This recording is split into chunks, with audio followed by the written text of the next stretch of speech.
A Unión Europea dá luz verde ao acordo con Mercosur malia as protestas do agro. Créase unha grande área de libre comercio, pero os agricultores europeos temen unha caída de prezos e competencia desleal. O sector anuncia máis movilizacións. Facenda propón cederlles ás autonomías o 55% da recadación do IRPF e do IBE.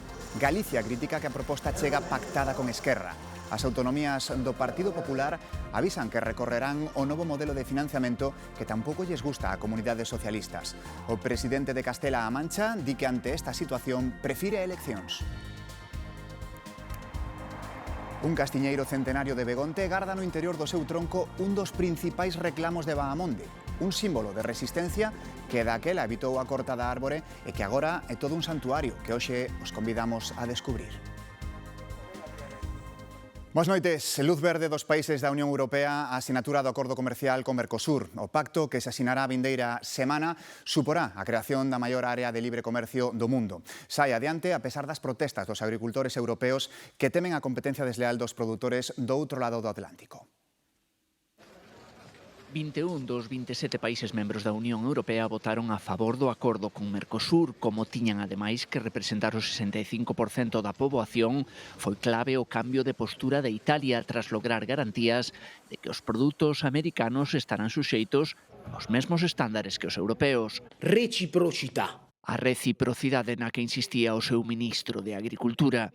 Únese así as posicións de Alemanha ou España, firmes defensores dun acordo que se levaba negociando desde finais do século pasado. 25 años es ya demasiada espera, no hay más excusas.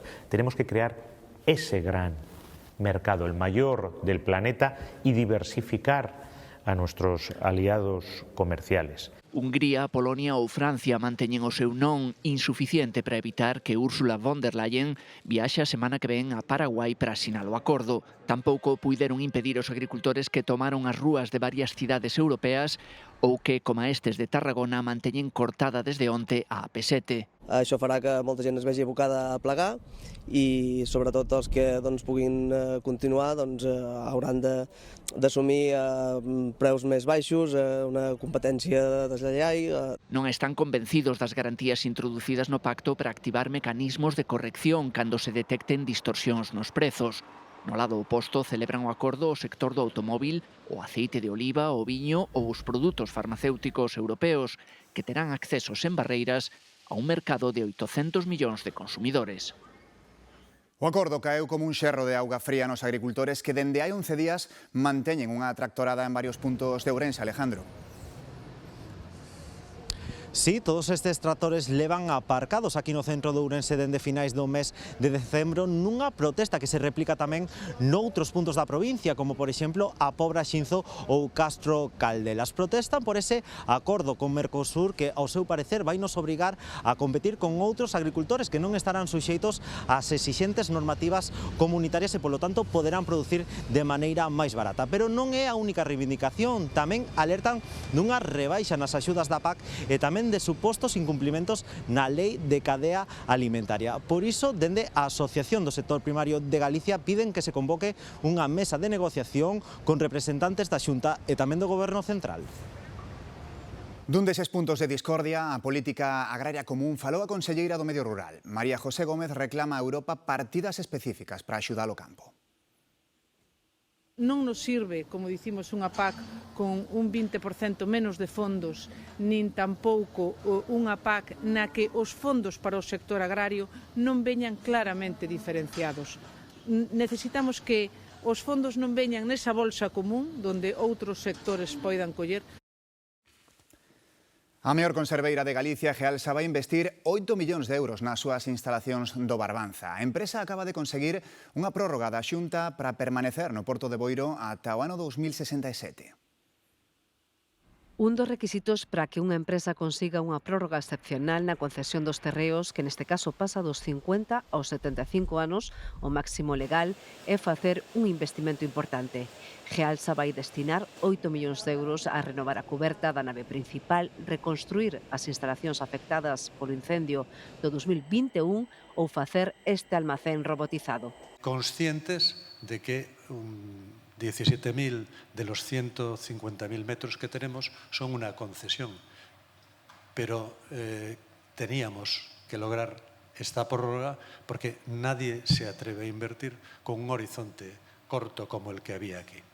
Alfonso Rueda defende que as administracións non deben ter medo a apoiar empresas que son motores económicos do país. Si queremos que se cree riqueza e postos de traballo e se consoliden e que os que son de aquí sigan sendo de aquí con máis forza, o que temos que facer é ser executivos e apostar con valentía, por suposto dentro da legalidade. Gealsa xera no Barbanza 3.000 empregos directos, os 72% femininos e 12.000 indirectos.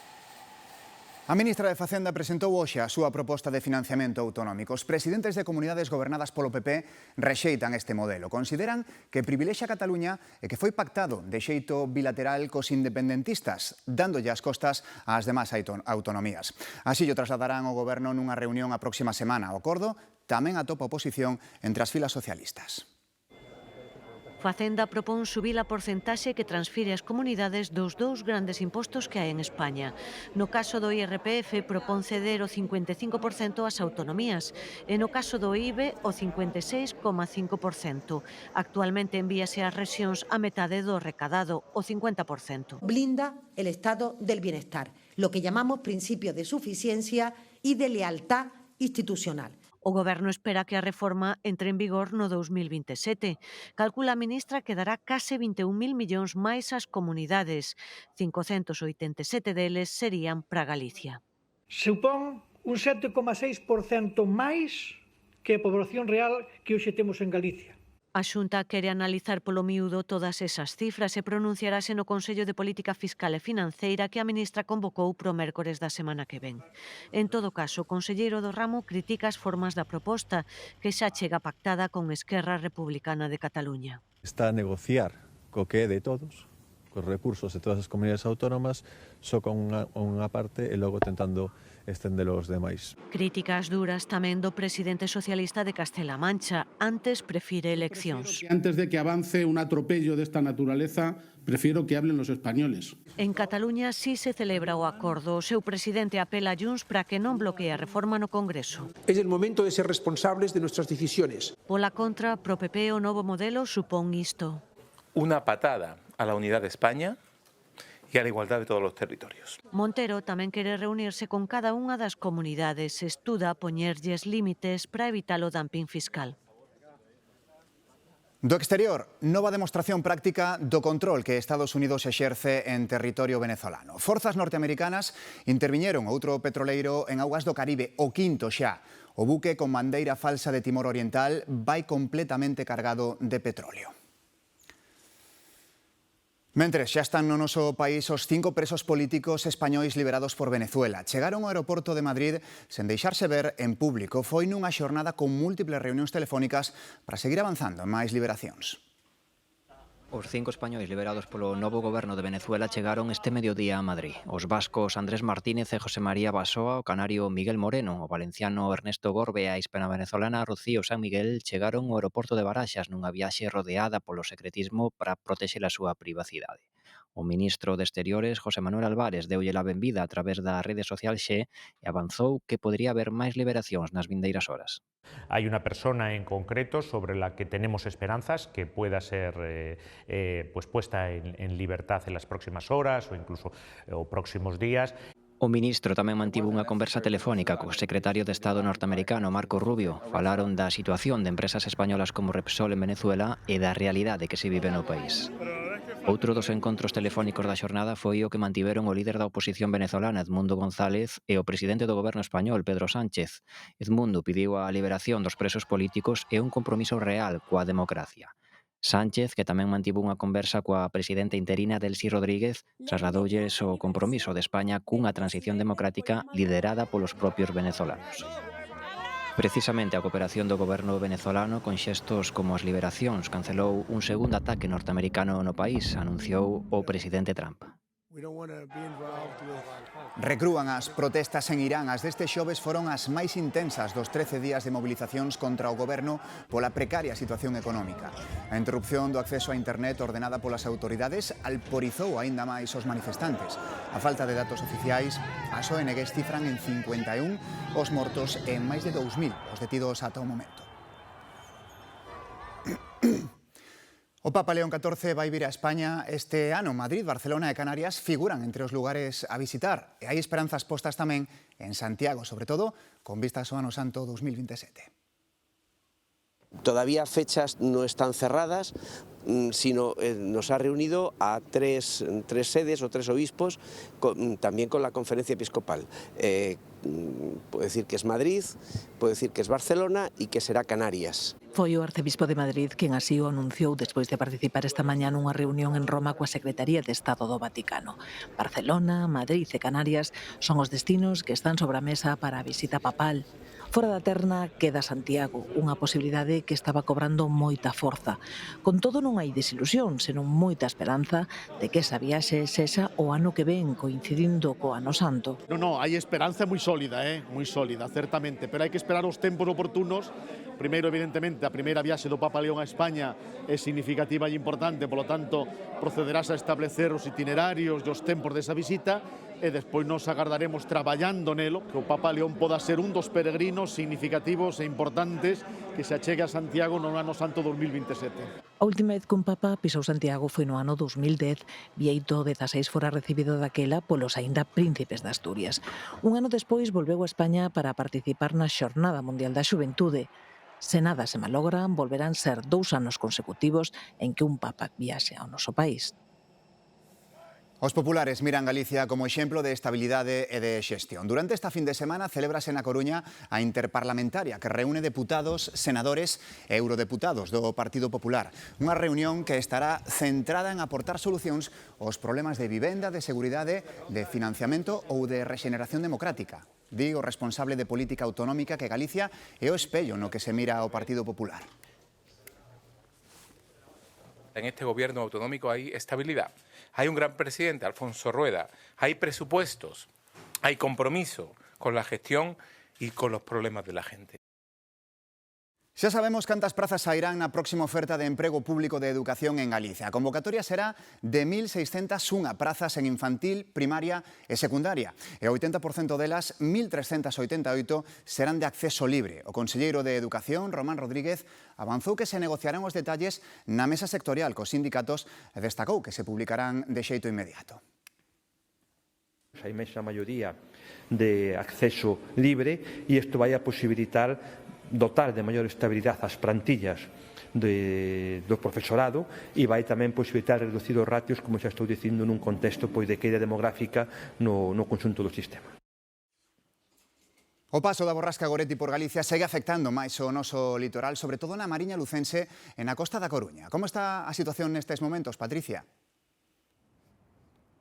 Pois non se percibe demasiado ese temporal aquí no Porto de Laxe, pero porque está ao abrigo, porque sí que permanece aínda activo ese aviso laranxa por temporal costeiro na costa da Coruña e na de Lugo. As ondas superaron os 6 metros e os ventos nalgúns puntos pasaron dos 100 km por hora. Xunta por segundo día consecutivo volveu prohibir as actividades deportivas en alta mar. A situación iso se irá amainando pouco a pouco, desactívase ás 12 da noite ese aviso que pasa de laranxa a amarelo. Por certo, hai outro aviso neste caso na montaña de Lugo por acumulación de máis de 5 centímetros de neve a partir dos 1000 metros. Morto en Donosti, un home maior que caeu ao mar preto da Cursal nunha zona que estaba precintada para impedir o paso dos peóns. O risco é elevado en toda a costa cantábrica con ondas enormes e refachos de vento que superan os 120 km por hora. Unha muller de avanzada idade morreu e polo menos outras 9 resultaron feridas nunha explosión de gas nunha vivenda de Carabanchel esta tarde. O edificio estaba en obras para cambiar a fachada cando se produciu a deflagración que provocou a derruba do tellado sobre o cuarto andar e de varios tabiques e estancias do edificio. Os bombeiros rescataron 4 persoas do interior da vivenda e a arestora descartan que haxa máis atrapados no interior do edificio. A onda expansiva derrubou os andamios e lanzou cascallos e tellas, quedando afectados varios vehículos na rúa. Detido por risco de fuga, o copropietario do bar onde moraron 40 persoas na Noitevella tras comparecer perante o xuiz. A Fiscalía Suíza investiga os donos do local por presunto delito de homicidio por neglixencia. Lembramos que un dos mozos falecidos nesta traxedia é de orixe galega. E precisamente este venres tivo lugar a cerimonia de homenaxe ás vítimas en Crans Montana, un acto que contou ca presenza do presidente francés Emmanuel Macron. En Narón, un amplo dispositivo conxunto da Policía Nacional e a Garda Civil levou a detención dunha coñecida empresaria da zona. Os axentes rexistraron a súa vivenda e o seu garaxe, encantándose de caixas con documentos e efectos persoais da detida. A muller está acusada de delitos aduaneiros e fiscais. A autoridade xudicial declarou secretas as actuacións, pero algunhas fontes falan dun presunto delito de tráfico de drogas. Nas Neves, os bombeiros tiveron que sacar polo teito dun autobús escolar os seus 3 ocupantes. O condutor, un neno de 3 anos, e a coidadora quedaran atrapados no interior logo de bater contra un coche. As Neves, arredor das 9 da mañá. Sobre unha ponte baten un coche e un autobús escolar. As persoas do autobús que non poden salir del. Quedar as portas pegadas contra a barandilla que protexe a caída da ponte. No interior do autobús estaban atrapados o condutor, un neno de 3 anos e a coidadora. Unha escaleira, subir, xa o condutor había aberto a claraboia, acceder ao autobús pola claraboia. Estaban tranquilos, estaban ilesos, o niño era que, claro, era moi pequeniño, bugullolo en brazos e, bueno, mostrábase un poquinho asustadiño, pero, bueno, tranquilizámolo e, nada, sacouse sin ningún problema. No turismo viaxaban 3 persoas que resultaron feridas leves. Precisaron atención médica. 63 persoas detidas pola rave de 8 días nunha paraxe natural de Albacete. A macrofesta comezara en fin de ano e rematou antonte, o día 7. A maior parte dos detidos son franceses, italianos e británicos, acusados de disturbios e a organización dun evento ilegal que congregou 2.000 vehículos de toda Europa. Un carniceiro galego está triunfando nas redes sociais. Manuel Rodríguez, que ten unha carnicería na Praza de Abastos de Ribadavia e que correxiu a estrela Michelin David Muñoz sobre os distintos cortes da tenreira. Manuel ten a súa carnicería na Praza de Abastos de Ribadavia. Compaxina a atención á clientela coa grabación de vídeos para Instagram. Mostrar a carnicería clásica de toda a vida, a de abueliña que ven buscar os bistés ponendo por rebozar. La semana pasada David Muñoz subió este vídeo. Con entrecot de vaca rubia gallega. Eso no es entrecot. Este é un dos últimos vídeos que subiu e dos máis polémicos. Diríxese ao cociñeiro David Muñoz para explicarlle os diferentes cortes da tenreira. El entrecot es la chuleta sin hueso, o sea, esto sin hueso. Aínda fixo unha segunda publicación respondendo a un comentario crítico. Lo que se muestra en el vídeo de David Muñoz es la hebra que viene en el medio de la llana. E o chollo de David Muñoz, pois veo a raíz que vin ese pequeno momento no que vi un cacho de llana e dixen, ostra, como un home como David Muñoz equivocouse neste cacho de carne. E fixen un contido didáctico, pero foiseme dar maos. Asegura que o fai con espírito didáctico e presume da exixencia dos galegos no consumo da carne. Aquí vas a Lugo, ves vacas polo camiño, ves ovellas, ti vas a Madrid e ves edificios moi bonitos, pero vacas non hai, entón, hombre, algo máis sabremos. Polo momento non tivo reacción do cociñeiro, o que lle pide que non se ofenda. Esta tarde tivo lugar en Ferrol o acto de clausura da exposición Nada é frágil do pintor Ricardo Segura Torrella. Foi organizado polo Concello de Ferrol no Centro Cultural Torrente Ballester con motivo da conmemoración do 25 aniversario da súa morte. Segura foi o fundador do Museo Bello Piñeiro, onde se atopa tamén unha boa representación da súa obra. A esta cita de clausura acudiron diversas personalidades como o alcalde de Ferrol, José Manuel Rei Varela, e o director xeral de Cultura, Anxo Lorenzo. Un dos reclamos máis singulares do Concello chairego de Begonte é nada menos que a capela máis pequena de todo o país. Situada no interior dun castiñeiro centenario, foi creada hai máis de medio século polo escultor Víctor Corral, precisamente para salvar a árbore. Entre a igrexa románica de Bahamonde e a Nacional Sexta, encontrase un castiñeiro centenario que alberga no seu interior toda unha sorpresa.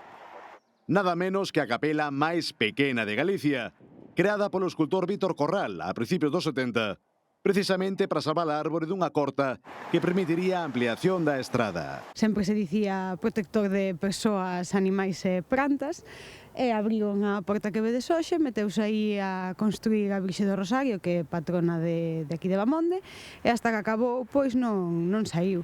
Unha vez rematou, os medios de comunicación fixéronse eco desta cousa estrana e xa decidiron non tirala.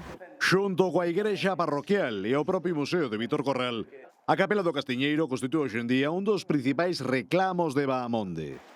Tanto é así que ambos templos acaban de beneficiarse dun investimento de 50.000 euros para a mellora do seu alumamento. Entonces isto é especialmente bonito de noite, porque se ilumina toda o que sería a pedra cunha luz cálida moi interesante, moi bonita no que é na iglesia, e ilumínase o castiñeiro. E o castiñeiro, ademais, fixeronlle un sistema que cambia incluso de color. Estímase que o castiñeiro da capela, de case 7 metros de perímetro e aínda vivo, ten entre 500 e 1000 anos de antigüidade. En Vigo, os maiores que viven en residencias non quedaron sen a súa tradicional visita ás luces de Nadal. Os taxistas que participan nesta iniciativa recolléronos e trasladáronos ata o centro da cidade, unha actividade que lles permite a estes maiores sair da rutina. Como veñen facendo dende hai 8 anos, os taxistas vigueses recolleron os maiores nas residencias onde viven habitualmente. Facer un acto de solidaridade, traémolos ata aquí, hasta a Porta do Sol, onde está a grande estrutura, o árbol e os distintos adornos, e despois devolvémolo ás diferentes residencias de onde ven cada un. Estaba previsto que fose en decembro, pero o mal tempo obrigou a suspender unha visita que desta vez non parou nin a chuvia. La tercera vez, pero contentos, los taxistas estupendos, muy agradables. Somos de la residencia Santa Marta de Alcabre, de las hermanitas. Participar en todas estas cosas. Y hoy es el tercer año, que las luces están divinas, divinas de la muerte, ¿no? Se puede decir. Salir de su rutina diaria, de poder prepararse, de estar días viendo pues qué ropa nos vamos a poner, que si voy a la peluquería, que si bueno me pongo guapa, voy a ver las luces. La verdad es que es un día muy ilusionante para ellos y les permite pues mantenerse en inclusión como los demás ciudadanos. O domingo remata oficialmente o Nadal vigués, porén as luces non podían apagarse sen recibir estes maiores que contaxan ilusión. Acendido tamén está o volcán Mayón nas Filipinas, é un dos máis activos de todo o país, que non é pouco dicir, no medio do cinturón de fogo do Pacífico. A súa actividade obrigou a desaloxar unhas 3.000 persoas nas aldeas cercanas.